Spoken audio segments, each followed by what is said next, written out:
പത്തനംതിട്ടയിൽ നിന്ന് കുടുംബശ്രീക്കാരുടെ ഒരു പരാതി. ദേശാഭിമാനി വാങ്ങാത്തതിന് കുടുംബശ്രീ സംരംഭകരെ ഇറക്കിവിട്ടെന്നാണ് പരാതി. DTPCയുടെ കെട്ടിടത്തിൽ പ്രവർത്തിച്ചിരുന്ന ഹോട്ടലാണ് പൂട്ടിച്ചത്. മലയാലപ്പുഴയിലെ DTPC കെട്ടിടത്തിലായിരുന്നു ഈ ഹോട്ടൽ കുടുംബശ്രീ പ്രവർത്തകർ നടത്തിക്കൊണ്ടിരുന്നത്. പക്ഷേ ഇവരെ ഒഴിവാക്കി മറ്റൊരു കെട്ടിടത്തിലേക്ക് മാറണം എന്ന് ആവശ്യപ്പെട്ടു. ജീവനക്കാരായ 6 വനിതകളും ദേശാഭിമാനിയുടെ വരിക്കാരാകണമെന്ന് പ്രാദേശിക CPM നേതൃത്വം ആവശ്യപ്പെട്ടിരുന്നുവെന്ന് ഇവർ പറയുന്നു. എന്നാൽ പത്രം വാങ്ങാൻ തയ്യാറായില്ല. ഇതോടെയാണ് കെട്ടിടത്തിൽ നിന്ന് ഹോട്ടൽ ഒഴിവാക്കണമെന്ന് ആവശ്യപ്പെട്ടതെന്ന് ഇവർ പറയുന്നു. രാഷ്ട്രീയം കാണുമല്ലോ, അപ്പോൾ അവരോട് എനിക്ക് നിർബന്ധമായിട്ട് നിങ്ങൾ പത്രം എടുക്കുമെന്ന് പറയാൻ പറ്റത്തില്ലായിരുന്നു. അതുകൂടാതെ നമ്മുടെ സ്ഥാപനത്തിന് പത്രം എടുക്കാൻ 5 പത്രം കൂടി എടുക്കാനുള്ള ഒരു വരുമാനം ഇല്ലായിരുന്നു, അധിക ചെലവ്. അത്രയും പറഞ്ഞു. അപ്പോൾ ആ കേട്ട ആൾ പറഞ്ഞു എന്നാൽ കൊട്ടേഷന് പൊയ്ക്കോട്ടെ എന്ന് പറഞ്ഞു. ആ ആളുടെ അടുത്ത് നമ്മൾ പറഞ്ഞായിരുന്നു നമുക്കൊന്ന് സപ്പോർട്ട് ചെയ്യണമെന്ന് പറഞ്ഞായിരുന്നു. നമുക്കറിയാവുന്ന കാര്യങ്ങൾ ഇതേ ഉള്ളൂ. പിന്നെ നടന്നത് ഇപ്പോൾ കൊട്ടേഷൻ വെച്ച ആൾ ഈ പറയുന്ന ആളിൻ്റെ വാർഡിൽ താമസിക്കുന്ന അവരോട് നിർബന്ധമായിട്ടും പറഞ്ഞു നിങ്ങൾ കൊട്ടേഷൻ വെക്കും, നിങ്ങളും വെക്കുമെന്ന് പറഞ്ഞിരുന്ന് അവർ കൊട്ടേഷൻ വെച്ചു. വാങ്ങാത്തതിന് ഹോട്ടൽ പൂട്ടിച്ചു എന്നാണ് ഇവർ പറയുന്നത്. അവിടെ നിന്ന് ഒഴിവാകണമെന്ന് ആവശ്യപ്പെട്ടു. അങ്ങനെ DTPCയുടെ കെട്ടിടത്തിൽ നിന്ന് ഒഴിഞ്ഞു കൊടുക്കേണ്ടി വന്നു എന്നാണ് മലയാലപ്പുഴയിൽ ഹോട്ടൽ നടത്തിയിരുന്ന കുടുംബശ്രീ വനിതകൾ പറയുന്നത്.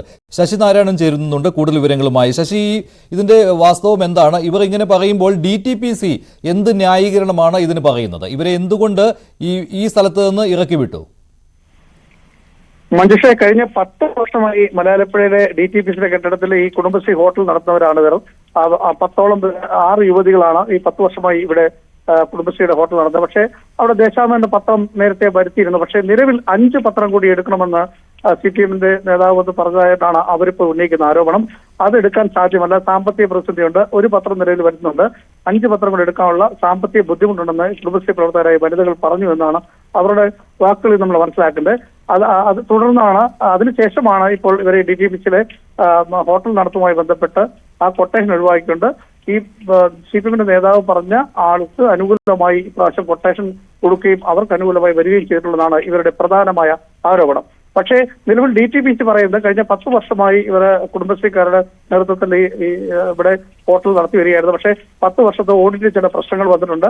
അതുകൊണ്ടാണ് കൊട്ടേഷൻ ക്ഷണിക്കുകയും അത്തരത്തിൽ പുതിയ ആളുകളെ അതുകൊണ്ടാണ് വെച്ചതെന്നാണ് ഇപ്പോൾ DTPC ഇത്ര ആരോപണം അടിസ്ഥാനരഹിതമാണെന്നാണ് DTPCയുടെ നൽകുന്ന വിശദീകരണം. അതേസമയം ഈ കുടുംബശ്രീ വനിതകൾ ഞാൻ നേരത്തെ സൂചിപ്പിച്ച പോലെ ഈ പത്രം വാങ്ങാത്തതിന്റെ പ്രതികാര നടപടി എന്ന നിലയ്ക്കാണ് ഹോട്ടൽ നടത്തിപ്പിൽ നിന്നും ഇവരെ ഒഴിവാക്കിയെന്നാണ് ആരോപണത്തിൽ ഉറച്ചു നിൽക്കുന്നത്. ശരി ശശി, എന്തായാലും ഇതിൽ DTPCയുടെ വിശദീകരണം ഇങ്ങനെയാണ്. ഇവർ 10 വർഷമായി ഇവിടെ ഹോട്ടൽ നടത്തി വരികയായിരുന്നു. അപ്പോൾ തുടർച്ചയായി ഇങ്ങനെ ഒരാൾക്ക് തന്നെ കൊടുക്കുന്നത് ഓഡിറ്റിംഗിൽ ചില പ്രശ്നങ്ങൾ ഉണ്ടാക്കിയിരുന്നു. അതിനാലാണ് പുതിയ കൊട്ടേഷൻ വിളിച്ചതും പുതിയ ആളുകളെ കണ്ടെത്തേണ്ടി വന്നതും എന്നാണ് DTPCയുടെ വിശദീകരണം. പക്ഷേ കുടുംബശ്രീ വനിതകൾ പറയുന്നത് ദേശാഭിമാനി വാങ്ങണം എന്ന് ഇവരോട് ആവശ്യപ്പെട്ടിരുന്നു. പക്ഷേ അതിനുള്ള സാമ്പത്തിക ശേഷി ഉണ്ടായിരുന്നില്ല.